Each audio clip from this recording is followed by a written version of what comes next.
Bonjour, je vais vous parler, comment dire, de mes tours du café. Alors, c'est vrai que durant la scolarité, je n'aimais pas boire du café, je ne buvais pas régulièrement du café et je ne buvais même pas une tasse de café par jour. Alors, à la fin de ma scolarité, donc à 27-28 ans, j'ai trouvé le tour du café et j'ai commencé à boire du café tous les jours. J'ai commencé avec le Ricoré en 2013 et en 2014, j'ai commencé à avoir une café machine Dolce Gusto, du centre commercial. Voilà, voilà. Donc, le Dolce Gusto, je pouvais boire tout le café.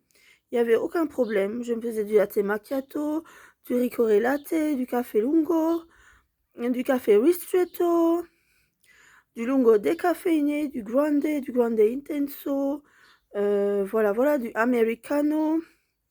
Après, il y avait encore les cafés genre, surtout avec la mousse de lait, les genres de latte macchiato, il y avait une autre sorte aussi.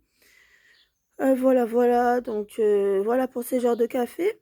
Après, on m'a dit: «Non, maintenant il faut une café machine Senseo, avec dosette souple cette fois-ci».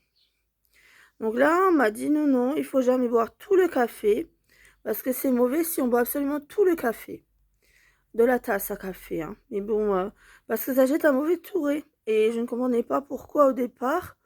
Donc je buvais souvent demi-tasse de café. On me dit: «C'est bien, faut pas tout boire et tout», et maintenant je bois 3/4 de tasse de café, ce qui me paraît quand même plus judicieux. Voilà, voilà. Plutôt que de boire toujours demi-mug de café, voilà, voilà, ça fait perdre quand même la demi-tasse, sinon de café, hein.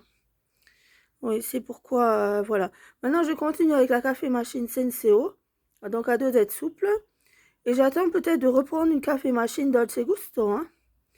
Donc voilà, si je peux plus tard, faire ça, ce serait bien, quoi, hein. Voilà, voilà, à bientôt, au revoir.